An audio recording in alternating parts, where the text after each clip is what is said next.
He controlled money most people never saw, and none of it was supposed to exist. If you follow stories of power, hidden finance, and the men who built crime empires behind casino walls, stay with us, because this one exposes the secret economy that made the Mafia untouchable. Las Vegas, Nevada, 1946. The desert town had fewer than 20,000 people, but it glowed at night with neon and promise. When Bugsy Siegel opened the Flamingo Hotel, it became more than a casino. It became a blueprint. Organized crime had found a legal front for illegal cash. The Chicago outfit and the Genovese family saw it first. Casinos paid in cash, and no one asked where it came from or where it went. Every chip on the table was an opportunity to take a cut before the government ever knew it existed. This was the birth of the Skim money taken off the top, before it was counted, before taxes, before any record was made. By the early 1950s, the Mafia families had quietly moved into Vegas through front investors and construction contracts. They used money from the Teamsters Central States Pension Fund to build casinos like the Stardust, the Fremont, and the Hacienda. The loans looked legit on paper, but the approval came from mob-connected Teamsters officials under Jimmy Hoffa. Once built, those casinos became cash machines for the five families and their Midwestern partners. Kansas City took a share from the Stardust. Cleveland had a cut of the Fremont. Chicago controlled the Tropicana. Each family had men inside the count rooms and accountants who knew exactly how much to pull before it hit the books. In those days, a skim of even 2% meant millions a year in cash, sent out of Nevada in suitcases and hidden car compartments. The money moved by courier through airports and back roads to Kansas City, Chicago, and New York. It was clean because it was invisible to tax records. Frank Costello of the Genovese family called it the smartest business in America. He once said, "You don't need to rob a bank if you own one." Vegas was the bank and the cash flowed like water. The Teamsters pension fund was worth hundreds of millions, and most of it was loaned to mob-linked developers. Alan Glick, a businessman with quiet connections to the Chicago outfit, became the front owner of multiple casinos. He looked clean on paper, but behind him stood men like Tony Spilotro and Frank Rosenthal, real enforcers and operators for the outfit. Inside the count rooms, the Skim worked like clockwork. Each night, money from slots and tables was rolled into metal boxes, then brought to the back counting area. Before the state inspectors or bookkeepers saw a dollar, trusted cashiers removed a stack and placed it in a plain envelope. That envelope was the Skim, unreported, untaxed, and untraceable. Couriers flew those envelopes out on commercial flights to Kansas City or Chicago, hidden inside briefcases and camera bags. Each one carried 10 to 20,000 in small bills. They did this every week for years. Law enforcement had no idea how to prove it. The IRS saw nothing missing because the money was never declared. Nevada gaming inspectors found nothing because no paper trail existed. Even when agents suspected the truth, they had no legal authority to search casino vaults without probable cause. By the mid-1950s, Las Vegas was no longer a desert town. It was a mob bank. The Flamingo, Stardust, and Tropicana were the foundations of a national financial network. The five families in New York took their cut through the Lucchese and Genovese connections. The Chicago outfit supervised operations directly through Tony Accardo and Sam Giancana. Every month, millions in cash left Nevada, and no one could trace a single dollar. By 1957, the mob's Las Vegas machine was so effective that they met in Appalachia, New York, to discuss expanding into new states. The FBI raided that meeting, but few details surfaced. What agents did learn was that the Mafia had moved beyond street crime and into finance. They were now a business syndicate, with tax-free revenue flowing from legitimate casinos. Back in Vegas, Frank Rosenthal, known as Lefty, took over operations for the Chicago outfit. He was brilliant with numbers and ran casinos for Alan Glick on paper. Underneath it was mob money from Chicago and Kansas City. Spilotro handled the muscle, making sure no one talked and no one stole from the Skim. The system was perfect because everyone profited and no one on the inside had a reason to expose it. For the next 20 years, the Mafia's million-dollar Skim would fund bosses from New York to Chicago. Every casino chip and every count room brought in cash the government never saw. By the 1960s, the Mafia had turned Las Vegas into a private mint. The count rooms were pipelines and the cash never stopped moving. Inside the Stardust Hotel, men worked overnight, counting towers of chips and bundles of bills. Each shift followed the same routine, inspectors on the floor, security in the hallway, and one trusted man at the table quietly pulling a portion aside before the ledgers were written. They called it the Skim, and it kept the outfit alive. The Chicago outfit had full control of the Stardust and Fremont.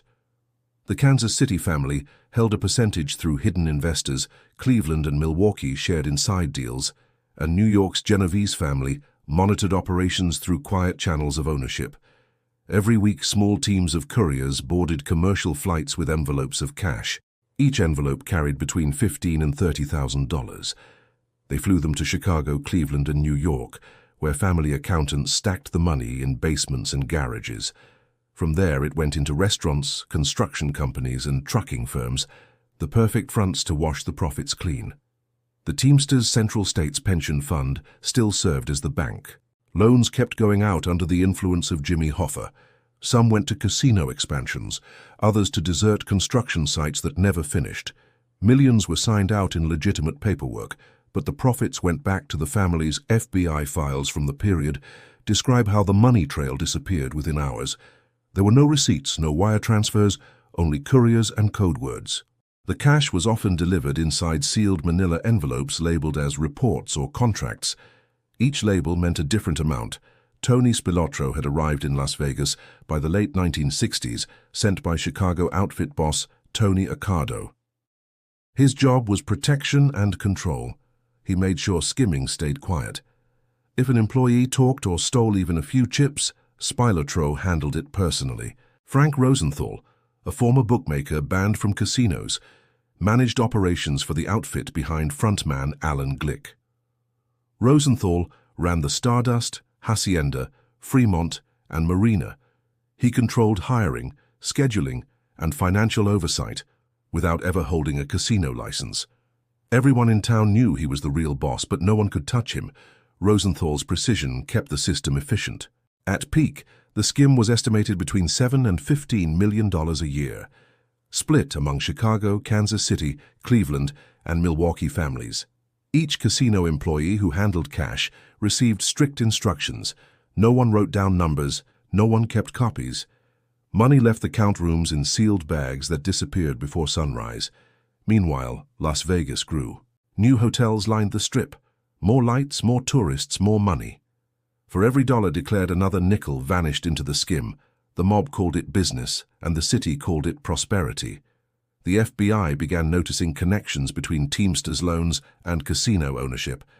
Agents followed union money into construction projects that never made profit. In 1967, they opened new investigations linking Hoffa's fund to mob-controlled developers in Nevada. But proving the link between casino profits and mob bosses remained impossible. The Skim left no trace. Behind the scenes, Kansas City family boss Nicholas Civella managed part of the operation.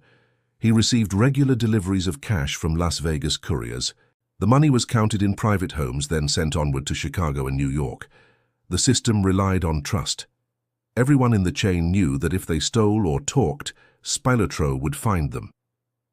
By the early 1970s, Frank Rosenthal had become one of the most powerful men in Las Vegas.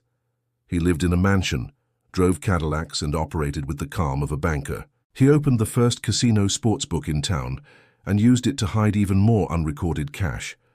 His wife Jerry, a former showgirl, appeared in newspapers as a socialite. Behind the glamour, the FBI watched quietly through wiretaps and surveillance vans. Agents began collecting audio from Kansas City mobsters, discussing shipments of money. The conversations mentioned the boys in Vegas and our end of the Stardust. It was the first real evidence that the Skim was organized and interstate. By 1975, the Justice Department created a joint FBI-IRS task force to follow the money. They began linking flight records, hotel shifts, and bank deposits across multiple cities. One by one, they identified the couriers, bookkeepers, and casino insiders, but direct evidence remained thin because no cash ever passed through a bank. Rosenthal felt pressure but stayed confident. He bragged on radio shows about running the best casinos in the country. He said his success came from discipline and math. He never mentioned the cash leaving Nevada in unmarked bags. Spilotro grew reckless.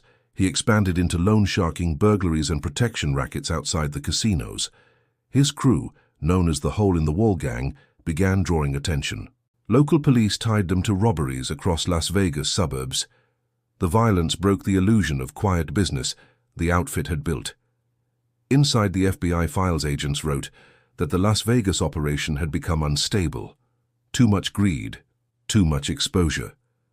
What had once been invisible was now being discussed on recorded tapes. Federal prosecutors in Kansas City and Chicago prepared indictments. They called the investigation Operation Strawman. The name meant exactly what it was, a network of fake owners and front men hiding the real beneficiaries. By tracing the money from the Stardust to Kansas City's basements and Chicago's banks, the FBI finally began connecting dots that had been invisible for 20 years. Rosenthal continued to deny mob ties. He insisted the casinos were legitimate. But agents had found his signature on financial documents, linking him to Alan Glick's Argent Corporation. That company held the licenses for all 4 outfit casinos. In Las Vegas, the lights still glowed every night. The tourists still poured money into slot machines. But behind the glamour, the families were panicking. They had been stealing millions for decades. Now the government was watching the count rooms more closely than ever. By the late 1970s, the Skim had run for over 2 decades. Millions in untaxed money had moved from Las Vegas to the mob families of Chicago, Kansas City, Cleveland, and Milwaukee. Each casino on the Strip had been a quiet cash funnel, but the FBI was closing in. In 1977, federal investigators finished mapping the flow of Teamsters' money into Nevada casinos. They discovered that loans from the Central States Pension Fund had built and financed properties run by mob fronts. It was the first solid paper trail between union funds and organized crime operation. Strawman was now underway. Agents bugged Kansas City mobsters, tapped phones in Chicago, and followed couriers carrying cash from the Stardust. The tapes captured conversations about our share and the boys out west. One mobster mentioned count room problems, proof the FBI had waited years to hear. In 1978, a break came when informants revealed that Frank Rosenthal's control over multiple casinos was managed through Alan Glick's Argent Corporation. The company held state licenses, but behind it stood the Chicago outfit. Rosenthal managed day-to-day operations. Spilotro enforced discipline. Civella and Accardo took the profits. Every level of the chain was now visible to the FBI.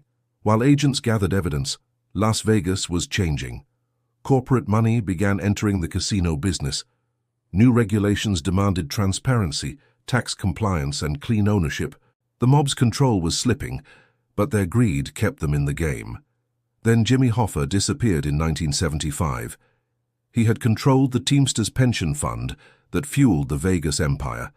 Without him, the families lost their financial pipeline, the loans dried up, and the federal heat increased. By the time investigators pieced together Hoffa's connections, the mob's casino funding system had collapsed. Meanwhile, in Nevada, Rosenthal's reputation crumbled. He survived a car bombing in 1982. After years of tension with Spilotro and internal outfit politics, he left Las Vegas soon after.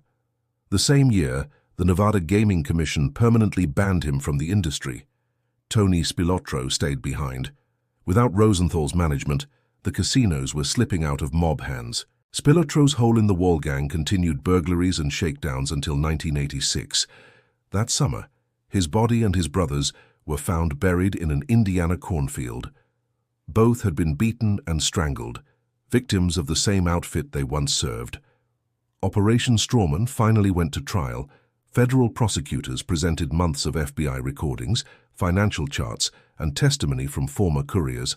For the first time in U.S. history, mob bosses were convicted for crimes tied to casino skimming across multiple states. In 1983, Kansas City boss Nicholas Civella was indicted in Chicago. Frank Balistrieri of Milwaukee and Carl Civella were also charged. The convictions revealed the scale of the operation. Millions had been siphoned from Las Vegas casinos and distributed to 4 major crime families over 20 years. The court transcripts showed how the Mafia had built a secret financial empire, Casinos served as legitimate fronts. Teamsters loans funded construction. Frontmen like Alan Glick provided the clean paper trail. And the real profits, the Skim, traveled across state lines in silence. The FBI estimated the families took between $5 and $10 million a year, but the true number was likely higher. Each envelope of unrecorded cash represented a piece of an invisible economy. By the mid-1980s, Las Vegas had changed forever. Corporations replaced mob fronts. Count rooms were monitored by surveillance cameras and gaming officials. Federal banking laws tightened. The Skim was dead. The Mafia tried to adapt. Some turned to drug trafficking, others to construction and unions, but the golden age of quiet cash was over. The downfall of the Vegas Skim marked the end of an era. The FBI's success in Operation Strawman became a model for future RICO prosecutions. The evidence proved that organized crime could not survive without secrecy and cash flow. Once exposed, the empire collapsed. Frank Rosenthal spent his later years living quietly in Florida. He denied ever working for the outfit. He called himself a businessman, not a mobster. He died in 2008, still insisting that what happened in Las Vegas was just business. Tony Spilotro became a symbol of what went wrong when the mob forgot its own rules. He brought too much heat, too much violence, and too much attention. His death closed the chapter on Chicago's dominance in Las Vegas. The FBI moved on to other families and other cities, but for the agents who worked the case, the lesson was clear. The Mafia's greatest weapon was not fear or violence. It was control of cash that could never be traced. The Vegas Skim showed how organized crime evolved from street rackets into boardroom economics. It was not about guns. It was about accounting, discipline, and silence. From the 1940s to the 1980s, the Mafia had created $1 billion underground bank. It lived inside casinos. It paid no taxes. It left no receipts. And for decades, no one could trace a single dollar. By the time the government caught up, the damage was done. The Skim was gone, the casinos were sold, the bosses were in prison or dead. But the legend remained. They built fortunes that never existed on paper. They changed Las Vegas forever, and they proved that the most dangerous crime in America could happen in plain sight. Within a few years, the money was gone, the mob was broken, and the Strip was reborn under corporate lights. But the truth remained buried in those old count rooms, stacks of cash, envelopes of silence, and the Skim that no one could trace.